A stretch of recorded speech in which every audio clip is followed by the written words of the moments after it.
مراد سلمان ایک مشہور پشتو لوک کردار ہے جو محبت، بہادری اور وفاداری کی ایک خوبصورت داستان میں مشہور ہوا۔ اس کہانی کا پس منظر ہم اپنی اس کہانی میں بیان کریں گے کہ مراد سلمان آخر ہے کون۔ مراد سلمان ایک نوجوان، دلیر اور خوبرو شخص تھا جو اپنے قبیلے میں عزت دار اور نیک دل کے طور پر جانا جاتا تھا۔ وہ پختون قبائل سے تعلق رکھتا تھا اور زیادہ تر کہانیوں میں اس کا تعلق وزیرستان یا سوات جیسے علاقوں میں بتایا جاتا ہے۔ مراد سلمان اور گل آفریدی کی محبت کی بنیاد ایک بہت ہی حسین اور دل کو چھو لینے والی پہلی ملاقات پر رکھی گئی، جو لوک داستانوں میں محبت کے سب سے خوبصورت لمحات میں شامل ہوتی ہے۔ کہتے ہیں کہ ایک دن قبیلے سے سالانہ میلہ لگا تھا، لوگ دور دور سے آئے تھے، نوجوان گھڑ دوڑ، نیزہ بازی اور تیر اندازی میں حصہ لے رہے تھے۔ مراد بھی اپنے دوستوں کے ساتھ میلے میں آیا تھا۔ وہ نہایت دلیر، خوبرو نوجوان تھا جس پر سب کی نظریں ٹھہری تھیں۔ ادھر گل اپنے والد کے ساتھ خواتین کی مخصوص حصے میں تھی۔ اچانک ایک شور مچا، ایک ننھا بچہ بھیڑ میں گم ہو گیا تھا۔ گل کی نظریں بچے کو ڈھونڈتی ڈھونڈتی مردوں کی طرف جا پہنچی۔ بچہ ایک گھوڑے کے نیچے آنے ہی والا تھا کہ مراد نے لپک کر بچے کو بچا لیا۔ یہ منظر گل نے اپنی آنکھوں سے دیکھا۔ وہ مراد کی ہمت، جرأت اور مہربانی سے بہت متاثر ہوئی۔ جب مراد نے بچہ اٹھا کر ماں کے حوالے کیا تو اس کی نظریں اچانک گل سے جا ٹکرائیں۔ وہ لمحہ جیسے وقت تھم سا گیا ہو۔ مراد کی آنکھوں میں حیرت اور گل کی آنکھوں میں شکر گزاری تھی، لیکن ان دونوں کی نگاہوں میں ایک انجانی کشش تھی۔ مراد نے پہلی بار محبت کا مفہوم سمجھا اور گل کے دل میں بھی کچھ چپکے سے ہی اتر گیا۔ میلے کے اختتام پر مراد درختوں کے سائے میں بیٹھا تھا۔ گل وہاں سے گزری۔ اس نے ایک پھول مراد کے قریب زمین پر رکھ دیا، بغیر کچھ کہے، بغیر کچھ سنے۔ مراد نے پھول کو اٹھایا، آنکھوں سے لگایا اور تب سے وہ پھول اس کی دل کی امانت بن گیا۔ اسی دن سے ان کی محبت کی کہانی کا آغاز ہوا، ایک خاموش مگر بے حد حسین ملاقات سے، جس میں کوئی لفظ نہیں بولا گیا لیکن دل کی زبان سے سب کچھ کہا گیا۔ مراد سلمان کو گل آفریدی نامی ایک خوبصورت اور باوقار لڑکی سے محبت ہو گئی تھی۔ وہ بھی قبیلے کی لڑکی تھی جو نرمی، عقل اور حسن کی علامت مانی جاتی تھی۔ قبیلے کی دشمنی سے مراد اور گل کا تعلق الگ الگ قبیلوں سے تھا جن کے درمیان پرانی دشمنی تھی۔ ان کے قبیلوں میں لڑکی اور لڑکے کی محبت کو شرمناک سمجھا جاتا تھا۔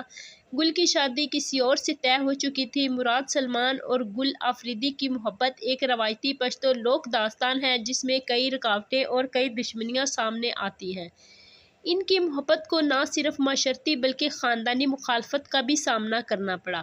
مراد اور گل کا تعلق مختلف قبیلوں سے تھا اور ان قبیلوں کے درمیان پرانا جھگڑا اور نفرت تھی۔ یہی دشمنی ان کی محبت کے لیے سب سے بڑی رکاوٹ بنی۔ پشتون معاشرے میں محبت کو عزت کے خلاف سمجھا جاتا تھا، خاص کر جب لڑکی اور لڑکا خود فیصلے کریں۔ غیرت کے نام پر قتل کر دیے جاتے تھے۔ گل کے بھائیوں اور والد نے مراد سے سخت دشمنی اختیار کی کیونکہ وہ گل کی محبت کو بدنامی اور بے غیرتی سمجھتے تھے۔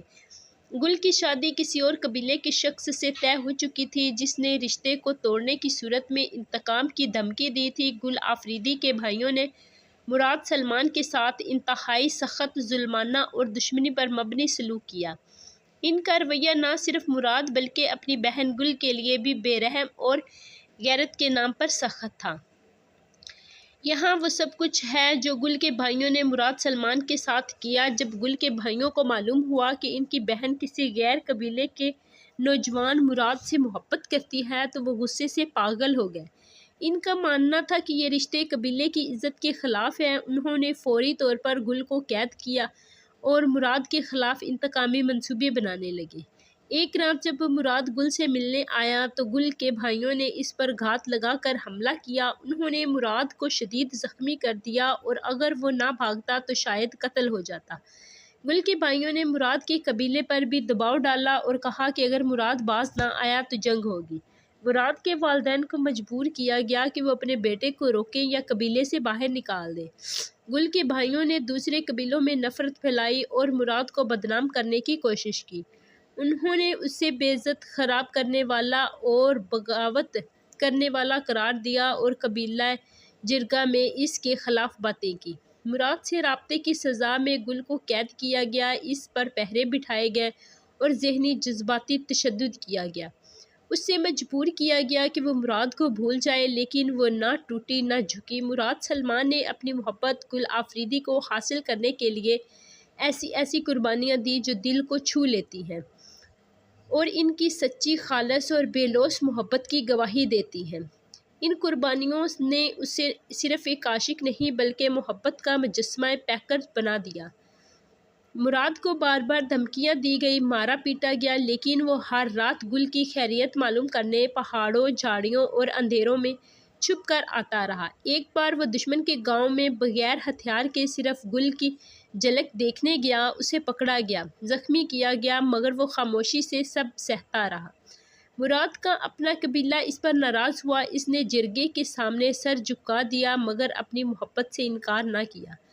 اسے قبیلے سے نکالنے کی دھمکی دی گئی مگر وہ کہتا رہا، میں اپنی عزت کھو سکتا ہوں مگر گل کی محبت نہیں۔ مراد کے والدین نے بھی اس پر زور دیا کہ وہ یہ رشتہ چھوڑ دے مگر ان کی ناراضگی خاموشی سے سہتا رہا، بس یہ دعا کرتا کہ اللہ ایک دن انہیں بھی قائل کر دے۔ مراد نے کئی بار اکیلے دشمنوں کا سامنا کیا، گل کے بھائیوں نے اسے جسمانی طور پر زخمی کیا مگر اس نے بدلہ نہ لیا۔ وہ کہتا، میں اس کے بھائیوں کا احترام کرتا ہوں کیونکہ وہ اس کی عزت کا حصہ ہیں۔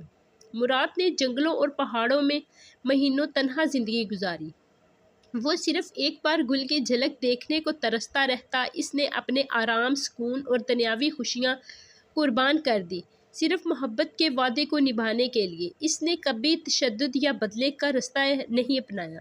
اسے کئی بار موقع ملا کہ وہ گل کے بھائیوں سے بدلہ لے مگر وہ کہتا تھا کہ میری محبت کو نفرت سے آلودہ نہ کرو، میں صرف محبت سے جینا چاہتا ہوں۔ مراد سلمان کی یہ سب قربانیاں اس بات کا ثبوت ہے کہ وہ ایک سچا عاشق تھا، اس کی محبت دنیاوی رکاوٹوں سے بلند اور روحانی طور پر مضبوط تھی۔ گل کے بھائیوں نے اپنی عزت، غیرت اور انا دشمنی میں مراد کے ساتھ سب کچھ کیا جو ایک دشمن کے ساتھ ہوتا ہے، لیکن مراد نے ان تمام ستم کے باوجود گل سے محبت ترک نہ کی بلکہ صبر، وفاداری اور خاموشی سے مقابلہ کرتا رہا۔ ان کی محبت میں سب سے بڑا دشمن گل کا بڑا بھائی جو قبیلے کی غیرت کا محافظ سمجھا جاتا تھا، اس سے یہ محبت سخت ناپسند تھی۔ اس نے کئی بار مراد کو قتل کرنے کی کوشش کی، اس نے گل پر سخت پابندیاں لگا دی اور مراد کو قبیلے سے نکالنے کی سازشیں کی۔ گل کے والد اور بھائیوں نے اس کی محبت کو کبھی قبول نہ کیا، قبیلے کے بزرگ بھی اس محبت کو بغاوت سمجھتے تھے۔ صرف مراد کے قریبی دوست اور ماں اس کی محبت کو سمجھتے تھے مگر وہ بھی بے بس تھے۔ یہاں ایک دل چھو لینے والا واقعہ ہے جو مراد سلمان اور گل آفریدی کی محبت میں ہے۔ رات کی تاریکی تھی، پہاڑوں پر چاندنی چھن چھن کر کے گر رہی تھی۔ گل آفریدی اپنے کمرے میں قید تھی، بھائیوں نے اسے مراد سے بات کرنے کی سزا میں کمرے کی کھڑکیوں پر لکڑی کے تختے لگا دیے تھے اور دروازے پر پہرا بٹھا دیا تھا۔ دوسری طرف مراد پہاڑوں میں چھپ کر رہ رہا تھا کیونکہ گل کے بھائی اسے قتل کرنا چاہتے تھے، لیکن محبت کی بے چینی میں وہ ہر رات اس پہاڑ کے قریب آتا جہاں گل کا گھر تھا۔ اس رات مراد نے خطرہ مول لیا، وہ گھر کے پچھلے پہاڑ سے نیچے اترا، کانٹوں اور پتھروں سے زخمی ہو گیا مگر رکا نہیں۔ جب وہ گل کے کمرے کے قریب پہنچا تو وہ آہستہ سے پتھر پھینکنے لگا جیسے کسی امید کی آواز ہو۔ گل نے وہ آواز پہچان لی، اس نے کھڑکی کے تختوں کے درمیان سے کان لگا کر مراد کی سانسوں کو سنا۔ وہ بولی، مراد چلے جاؤ یہاں سے، میرے بھائی جاگ رہے ہیں، اگر تم پکڑے گئے تو تمہیں مار دیا جائے گا۔ مراد نے زخمی ہاتھ سے ایک پھول اور چٹھی کھڑکی کی جھڑی میں پھنسائی، اس میں لکھا تھا، ایک چٹھی کھڑکی کی جھڑی میں پھنسائی، اس پر لکھا تھا کہ میری محبت کو قید کر لو مگر میری روح ہر رات ان پہاڑوں پر تمہارے لیے پکارتی رہے گی، اگر میں مر بھی جاؤں تو میری قبر پر آ کر کہنا، مراد میں نے تمہیں یاد رکھا۔ اچانک شور مچا، گل کے بھائیوں نے قدموں کی آہٹ سن لی، مراد دوڑ کر پہاڑ کی جانب بھاگا، پیچھے سے گولیاں چلی، ایک گولی مراد کی ٹانک میں لگی مگر وہ اندھیرے میں غائب ہو گیا۔ اس رات گل کی آنکھوں سے آنسو نہ تھمے اور مراد کے دل میں محبت کا درد اور گہرا ہو گیا۔ یہ واقعہ ان کی محبت کی ایک ایسی اذیت ناک مگر سچی تصویر تھا جو پتھروں سے ٹکرا کر بھی ختم نہ ہوئی۔ انہوں نے رکاوٹوں کا بہت زیادہ حوصلے سے مقابلہ کیا۔ مراد نے اپنی محبت کے لیے بہت ساری قربانیاں دی۔ اس نے گل کو اغوا نہیں کیا بلکہ اس کے گھر والوں کو راضی کرنے کی کوشش کی۔ اس نے قبیلے کے بزرگوں کے سامنے صلح کی پیشکش رکھی۔ کئی بار وہ اپنی جان کی بازی لگا کر گل کو بچاتا رہا۔ ایک مرتبہ گل کو دشمن قبیلے نے اغوا کر لیا۔ مراد نے اپنی جان خطرے میں ڈال کر کئی دن پہاڑوں میں چھپ کر دشمنوں کا پیچھا کیا اور آخر کار گل کو آزاد کرا لیا۔ اس واقعے نے لوگوں کے دلوں میں مراد کی عزت اور بھی بڑھا دی۔ ایک بار جب مراد نے گل کو ملنے کی کوشش کی تو گل کے بھائیوں نے اسے گھات لگا کر زخمی کر دیا۔ مراد کئی دن تک زندگی اور موت کی کشمکش میں رہا۔ اس دوران گل پر بھی سخت پابندیاں لگیں اور دونوں کو جدا کر دیا گیا۔ کہانی کے کئی مختصر ورژن ہیں مگر زیادہ تر ان کا انجام المیہ ہوتا ہے۔ مراد اور گل دونوں کو ایک دوسرے سے جدا کر دیا گیا۔ بعض روایتوں میں یہ بھی آتا ہے کہ مراد کو قتل کر دیا گیا اور گل نے اس کے بعد خودکشی کر لی۔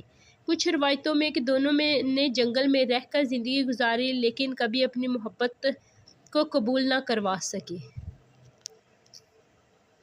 اگر آپ کو میری یہ کہانی اچھی لگی تو پلیز چینل کو سبسکرائب کر دیں اور ساتھ لگی بیل آئیکن کو بھی پریس کر دیں۔